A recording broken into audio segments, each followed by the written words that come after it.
BJP already మొన్ననే 9 మంది అభ్యర్థులను ప్రకటించింది. తెలంగాణలోని 17 లోక్సభ స్థానాలు ఉంటే 9 మంది, సగానికి పైగా అభ్యర్థులను ఆల్రెడీ ప్రకటించేసింది బీజేపీ. ఈరోజు మోడీ ప్రచారంతో ప్రచార పర్వాన్ని కూడా ప్రారంభించింది. అసలు బీజేపీ అభ్యర్థులను ఖరారు చేయడం వెనుక ఎలాంటి ఫ్యాక్టర్స్ పనిచేశాయి? ఎందుకంటే ఎన్నికల్లో రకరకాల ఎజెండాలు, ఏ పార్టీల మేనిఫెస్టోలు ఉంటాయి, ఎజెండాలు ఉంటాయి, రకరకాల అంశాలు ఎన్నికల్లో ప్రభావితం చూపించినా చివరికి అభ్యర్థి కూడా చాలా ఇంపార్టెంట్ అవుతుంది చాలా చోట్ల.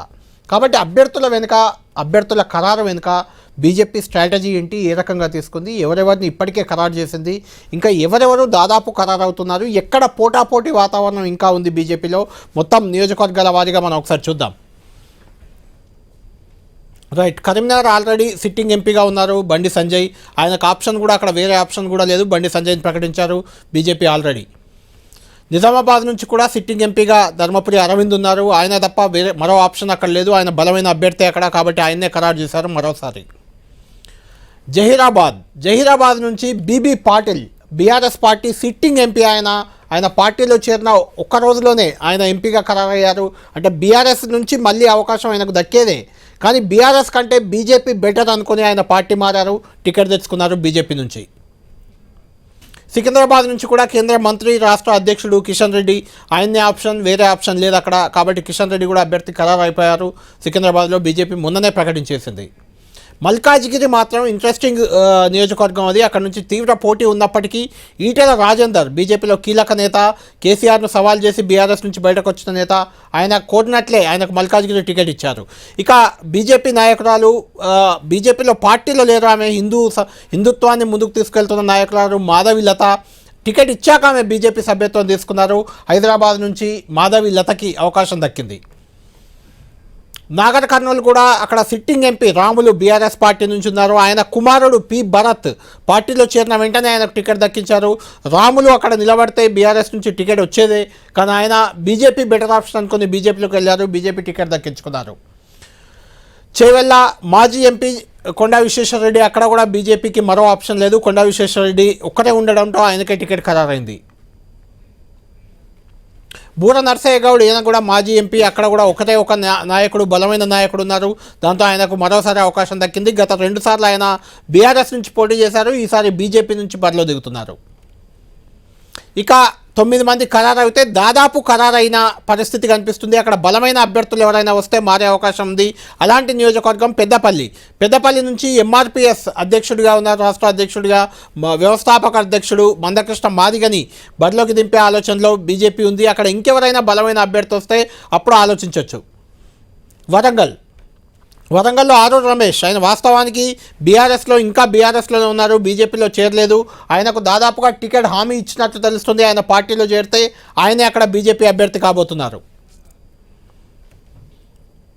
ఆదిలాబాద్ నుంచి కూడా రాథోడ్ రమేష్, సిట్టింగ్ ఎంపీ సోయం బాబురావును బీజేపీ పక్కన పెట్టింది, ఆయనకి ఈసారి టికెట్ ఇవ్వలేదు. రాథోడ్ రమేష్కి అక్కడ ఆదిలాబాద్ టికెట్ ఇచ్చే అవకాశం కనిపిస్తుంది. లేదంటే బీఆర్ఎస్లో ఉన్న మరొక మాజీ ఎంపీ కూడా బీజేపీ వైపు చూస్తున్నారు, ఆయనకైనా టికెట్ దక్కొచ్చు. మెదక్లో కూడా దాదాపు రఘునందన్ రావు పేరు ఖరారైంది. అయితే రఘునందన్ రావును వ్యతిరేకించే ఒక వర్గం మాత్రం ఆయనకు టికెట్ వద్దంటున్నారు, దాంతో అది పెండింగ్లో పెట్టారు, ఇప్పటివరకు ఇంకా అనౌన్స్ చేయలేదు. దాదాపు రఘునందన్ రావే మెదక్ అభ్యర్థి అయ్యే అవకాశం ఉంది. మహబూబ్ నగర్, ఇది ఖచ్చితంగా ఇంట్రెస్టింగ్ సీట్. ఇది మహబూబ్ నగర్లో డీకే అరుణ, మాజీ మంత్రి జితేందర్ రెడ్డి, మాజీ ఎంపీ, ఇద్దరు హోరాహోరీగా తలపడుతున్నారు. ఎవరు తగ్గట్లేదు, నాదే టికెట్ అని డీకే అరుణ చెప్తున్నారు, నాదే టికెట్ అంటూ జితేందర్ రెడ్డి ఉన్నారు. ఇక్కడ మాత్రం బీజేపీకి కొంత ఇబ్బందికర పరిస్థితి ఉంది. ఇద్దరిలో ఎవరిని ఒప్పిస్తారు, ఎవరికి టికెట్ ఇస్తారు, మరెవరికి ఇంకే రకంగా న్యాయం చేస్తారు అనేది ఖచ్చితంగా ఇంట్రెస్టింగ్ ఫ్యాక్టర్ కాబోతుంది. అదే జరిగితే మరో నాయకులు, అంటే డీకే అరుణకు టికెట్ ఇస్తే జితేందర్ రెడ్డి ఎంతవరకు సహకరిస్తారు, జితేందర్ రెడ్డికి ఇస్తే డీకే అరుణ ఎంతవరకు సహకరిస్తారు అనేది మనం చూడాలి. రైట్, నాగేశ్వర్ గారు, టికెట్లు దాదాపు 9 ఖరారు అయ్యాయి చూసాం, మిగిలిన ఖరారు కావాల్సి ఉంది. ఇందులో మల్కాజిగిరి ఒకటి, మహబూబ్ నగర్ ఒకటి, ఈ రెండు చాలా ఇంట్రెస్టింగ్ ఉన్నాయి. ఎందుకంటే అక్కడ మురళీధర్ రావు, ఈటెల రాజేందర్ తీవ్ర పోటీ పడ్డారు, ఈటెల రాజేందర్కి ఇచ్చేశారు అది. అయితే మహబూబ్ నగర్లో జితేందర్ రెడ్డి, డీకే అరుణ కూడా అలానే పోటీ పడుతున్నారు. ఇక్కడ ఇంకా ఖరారు చేయలేదు, అది బీజేపీకి సవాల్గా మారింది. ఓవరాల్గా మీకు అభ్యర్థుల పేర్లు, నాయకుల పేర్లు ఖరారు అయిన వాళ్ళే, కాబోయే వాళ్ళే చూస్తే ఏమనిపిస్తుంది? ఈ ట్రెండ్ చూస్తే అసెంబ్లీ ఎన్నికల్లో ఎలాగైతే అభ్యర్థులు లేరు బీజేపీకి, ఇతర పార్టీల నుంచి నేతలు ఎప్పుడు వస్తారు, వాళ్ళకి ఎప్పుడు టికెట్లు ఇద్దాం అని ఎదురు చూస్తూ కూర్చున్నారు. అవును. సో అలాంటి పరిస్థితి ఇప్పుడు పార్లమెంట్ ఎన్నికల్లో కూడా ఉన్నారు. అంటే బీజేపీకి ఓట్లు వస్తున్నాయి కానీ నేతలు లేరు, సొంతగా పార్టీలో నాయకత్వం లేదు, ఉన్న నాయకత్వం మధ్యలో ఒకరికొరకు పడదు. మీకు బండి సంజయ్ ఈటల రాజేందర్ మధ్య జరిగేది మనకు తెలుసు, రఘునందన్ రావు బండి సంజయ్ మనకు తెలుసు, ధర్మపురి అరవింద్ బండి సంజయ్ మీద మాట్లాడింది తెలుసు, కిషన్ రెడ్డికి మరొకరికి, ఇలా బీజేపీలో ఒక నేతకు మరో నేతకు మధ్య సమన్వయం లేదు. సో స్థానికంగా పార్టీ నాయకత్వం డెవలప్ కాలేదు. ఓట్లున్నాయి, ఎందుకంటే మోడీ కరిష్మా కావచ్చు, హిందూ ముస్లిం డివైడ్ కావచ్చు, హిందుత్వ రాజకీయ ప్రభావం కావచ్చు, బీఆర్ఎస్ కాంగ్రెస్ల మీద కోపం కావచ్చు, దానివల్ల ఒక థర్డ్ స్ట్రీమ్ ఆఫ్ ఓట్స్ బీజేపీకి వస్తున్నాయి. ఇప్పుడే కాదు, మీకు కార్గిల్ యుద్ధానంతరం జరిగిన ఎన్నికల్లో కూడా నాకు గుర్తు ఉమ్మడి ఆంధ్రప్రదేశ్లో కూడా 18% దాకా వచ్చినట్టు గుర్తు. అవును, అప్పుడు ఆంధ్రలో కూడా కృష్ణన్ రాజు వీళ్ళంతా గెలిచారు, 12 సీట్లు వచ్చినట్టున్నాయి. రాజమండ్రి నుంచి అప్పుడు గెలిచారు. అందువల్ల ఆ థర్డ్ స్ట్రీమ్ ఆఫ్ ఓట్స్ ఉన్నాయి. మీకు ప్రజారాజ్యం పెట్టినప్పుడు ప్రజారాజ్యం కూడా 18 ఎమ్మెల్యే సీట్లు వచ్చాయి, 71 లక్షల ఓట్లు వచ్చాయి. సో మన ఉమ్మడి ఆంధ్రప్రదేశ్ రాజకీయాల్లోనే ఈ థర్డ్ స్ట్రీమ్ ఉంది. మీకు టీడీపీ కాంగ్రెస్లు పోటీ పడుతున్న టైంలో కేసీఆర్ టీఆర్ఎస్ పెడితే థర్డ్ స్ట్రీమ్ ఎమర్జ్ అయింది. అందువల్ల తెలంగాణ ఆంధ్ర రాజకీయ క్షేత్రంలో ఈ థర్డ్ స్ట్రీమ్కి ఎప్పుడు స్కోప్ ఉంది. దాన్ని బీజేపీ తనకు అనుకూలంగా వాడుకోగలుగుతుంది, కానీ నాయకత్వం లేదు. ఇప్పుడు మీకు మేము మీకు చెప్పని అంటే దాదాపు ఖరారు అయినవి పక్కన పెడితే ఖమ్మం, నల్గొండ, మహబూబాబాద్లో ఇప్పటికీ ఇంకా అభ్యర్థి ఎవరిని నిలబెట్టాలనేది కూడా క్లారిటీ లేదు బీజేపీలో. అంటే అక్కడ గెలిచే సీట్లు కావు అది. అప్పుడు ఆడ ఉన్నప్పుడు మీకు అక్కడ వాతావరణం లేదు. ఇప్పుడు ఏమవుతుంది అంటే పార్టీ 119 సీట్లలో దాదాపు 100 సీట్లలో బయట వాళ్ళకి ఇచ్చారు అసెంబ్లీ ఎన్నికల. దాంతో ఏమైందంటే బీజేపీ ఒరిజినల్ క్యాడర్ కోఆపరేట్ చేయడం లేదు. మీరు వాళ్ళనే పని చేయించుకోమని మమ్మల్ని ఏం చేయమంటున్నారు. వాళ్ళ ఉండరా తెలియదు, వాళ్ళు ఎప్పుడు ఉంటారో ఎప్పుడు లేరు, వాళ్ళకు టికెట్ ఇస్తే పని చేస్తే, డిగ్రీ చెప్తే పని చేయరు. సో ఇలాంటి పరిస్థితుల్లో ఉన్నది కనుక ఇంకా బీజేపీ జాతీయ నాయకత్వం తెలంగాణలో ఉన్న హోమ్ గ్రోన్ లీడర్షిప్ కన్నా ఇంపోర్టెడ్ లీడర్స్ పైన ఎక్కువ ఆశలు పెట్టుకున్నది. అందుకే మురళీధర్ రావును కాదని ఈటల రాజేందర్కి ఇచ్చారు. బండి సంజయ్ని డ్రాప్ చేసి ఈటల రాజేందర్ క్యాంపెయిన్ కమిటీ ఇచ్చారు. అసెంబ్లీ ఎన్నికల్లో ఆ స్ట్రాటజీ పూర్తిగా ఫెయిల్ అయింది. ఇప్పుడు ఈ ధోరణి మీకు స్పష్టంగా నడుతుంది. నాగర్ కర్నూల్లో, అలాగే మీకు జహీరాబాద్లో కొంత బెటర్ ఓటింగ్ వచ్చే సీట్ అది. ఎందుకంటే అక్కడ కర్ణాటక ఇన్ఫ్లుయెన్స్ ఉంటుంది, లింగాయత్ కమ్యూనిటీ బలమైన community, of course B B Patil కూడా అదే కమ్యూనిటీ, కానీ బట్ అక్కడ బీజేపీ కొంత రిలేటెడ్ గ్రౌండ్ అది. సో అయినా కూడా అక్కడ సొంత అభ్యర్థి లేడు. ఇప్పుడు ఈవెన్ ఖమ్మంలో కూడా నామా నాగేశ్వరరావు వస్తారని బీజేపీ వెయిట్ చేసింది. అవును, కానీ ఇక్కడ కూడా ఈవెన్ కవిత వస్తారని వెయిట్, కానీ ఆమె ఆల్రెడీ బీఆర్ఎస్ అభ్యర్థిగా నామా నాగేశ్వరరావు అయ్యారు. ఇద్దరిని బీఆర్ఎస్ తొందరపడి ప్రకటించినట్టుంది. లేట్ చేస్తే మళ్ళీ వాళ్ళు బీజేపీ అభ్యర్థులుగా ప్రకటించబడతారేమో అని, అందువల్ల అర్జెంటుగా ప్రకటించారు. సో అందువల్ల ఆ ప్రాబ్లం రఘునందన్ రావు కూడా ఇప్పుడు అనుమానం అంజిరెడ్డి అని ఇంకో క్యాండిడేట్ వస్తుంది ముందుకు వచ్చారు. ఇప్పుడు మాధవీలత, నాగేశ్వర్ గారు ఇక్కడ మనం చూస్తే కూడా కిషన్ రెడ్డి మినహాయిస్తే, బీజేపీలో పుట్టి పెరిగింది కిషన్ రెడ్డి, బండి సంజయ్ మినహాయిస్తే, ధర్మపురి అరవింద్ లాస్ట్ ఎన్నికల్లో గెలిచారు. అంతకుముందు ఆయన కూడా బీజేపీ ఏం కాదు. ఈటల రాజేందర్ కాదు, మాధవీలత కాదు, భరత్ కాదు, కొండా విశ్వేశ్వరరెడ్డి కూడా బీజేపీకి ఏం కాదు, బూర నర్సయ్య గౌడ్ కూడా కాదు, మందకృష్ణ మాదిగ కాదు, ఆరోజు రమేష్ కాదు, ఇప్పుడు ఇంకా రాబోవడానికి ఉన్నాడు ఆయన రెడీగా, రాథోడ్ రమేష్ కాదు, రఘునందన్ రావు కాదు, డీకేఆర్న కాదు, జితేందర్ రెడ్డి కాదు, ఎవరు కాదు. అదే అందుకే నేను చెప్పేది క్లియర్ వీక్నెస్ ఆఫ్ బీజేపీ కనబడుతోంది. అవును, కేవలం ఓట్లున్నాయి కనుక ఇంపోర్టెడ్ లీడర్లతో రాజకీయం చేయాలని బీజేపీ చూస్తోంది. ఈ స్ట్రాటజీ అసెంబ్లీ ఎన్నికల్లో కూడా ఓట్లు పెంచాయి, సీట్లు పెంచాయి కనుక అధికారం రాలే. ఈవెన్ ఇక్కడ కూడా రేపు జరగబోయేది అదే. కర్ణాటకలో ఏమో బీజేపీ సొంత నాయకత్వం ఉంది. అందువల్ల మీకు తెలంగాణలో ఈ ఇంపోర్టెడ్ లీడర్షిప్ పైనే ఆధారపడి పెరగాలి అన్నది బీజేపీ విధానము. సో ఇది ఎంతవరకు క్లిక్ అవుతుంది అనేది క్వశ్చనబుల్. అంటే మోడీ చరిష్మా అనేది పార్లమెంట్ ఎన్నికలకు డిఫరెంట్గా ఉంది. గత ఎన్నికలకు కంపేర్ చేసినప్పుడు కూడా అప్పుడు అసెంబ్లీ ఎన్నికలకు పార్లమెంటుకు చాలా వ్యత్యాసం ఉంది. ఓటింగ్ శాతం, సీట్లు కూడా ఈవెన్ అప్పుడు గెలిచింది ఒకే ఎమ్మెల్యే సీటు గోషామాల్, కానీ బీజేపీ 4 ఎంపీలు గెలిచారు. అందుకొరకే అది ఇతర పార్టీ నుంచి వచ్చేది. ఇతర పార్టీ నుంచి ఎందుకు వస్తున్నారు? ఒకటి, అసెంబ్లీ ఎన్నికల కన్నా లోక్సభ ఎన్నికల్లో బీజేపీ పర్ఫార్మెన్స్ బెటర్ ఉంటుంది.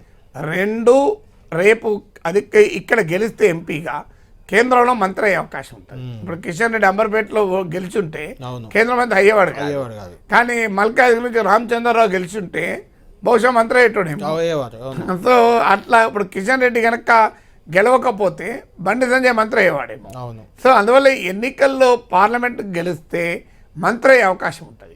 మీకు డీకే అరుణ, జితేందర్ రెడ్డి వీళ్ళందరూ ఎందుకు పోటీ ఈటెల పడుతున్నారు? రాజేందర్, ఈవెన్ ఈటల రాజేందర్ వీళ్ళందరూ కూడా నమ్మకం ఆశ ఏంటంటే మల్కాజ్గిరిలో గెలిచామనుకోండి అవును. కేంద్ర మంత్రి అయ్యే అవకాశం ఉంటుంది. మురళీధర్ రావు రేపు అభ్యర్థి గెలిచినా కూడా.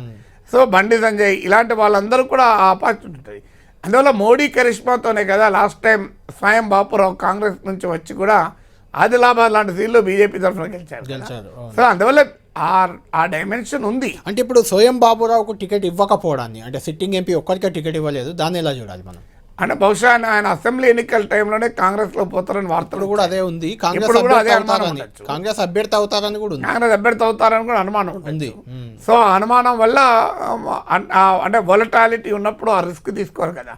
ఒకసారి అభ్యర్థిగా ప్రకటించిన తర్వాత వాళ్ళు కాంగ్రెస్కి వెళ్ళిపోయారు.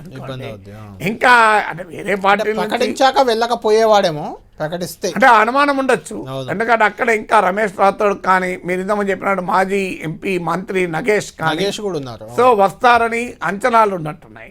అందువల్ల వారు ఎందుకంటే వాళ్ళు ఇప్పుడు బంగారు శృతి కూడా వెళ్ళి ఇలా సీఎం సో అందువల్ల బీజేపీలో కూడా ఎంతమంది మిగులుతారన్నది తెలియదు. ఇటు నుంచి అటు నుంచి ఇటు వస్తే టికెట్ రాని వాళ్ళంతా. ఎందుకంటే రాష్ట్రంలో కాంగ్రెస్ అధికారంలో ఉంది, దేశంలో బీజేపీ అధికారంలో ఉంది కనుక ఈ మేర కాస్ట్ ఉంది. అందువల్ల మీకు గమనించండి బీఆర్ఎస్ లో ఎవరు చేరట్లేదు. బీఆర్ఎస్ వెళ్ళేవాళ్ళు తప్ప చేరేవాళ్ళు ఎందుకు లేదంటే పవర్ లేదు, అంతే. పవర్ లేదు, మళ్ళీ గెలుస్తామని నమ్మకం లేదు పార్లమెంట్ ఎన్నికల్లో కూడా. ఇక్కడ ఇంకొక ఇంట్రెస్టింగ్ అండి ఇది, అంటే కొంచెం రాజా సింగ్ కూడా దీని మీద గట్టిగా రియాక్ట్ అయ్యాడు. అసలు తెలంగాణ ఓవైసీ మీద పోటీ చేసే మొగోడే కిషన్ రెడ్డికి దొరకలేదా అన్నాడు నేరుగా. ఆ కామెంట్ ట్వీట్ చేశారు ఆయన. అంటే మాధవీలతకు టికెట్ ఇవ్వడాన్ని మీరు ఎలా చూస్తారు? అంటే ఓవైసీకి గట్టి పోటీ ఇచ్చే అవకాశం ఉందంటారా? అక్కడ బహుశా అవకాశం ఉన్న రాజా సింగ్ని కనుక పెట్టాలని బీజేపీ ఆలోచించిందని అంటారు.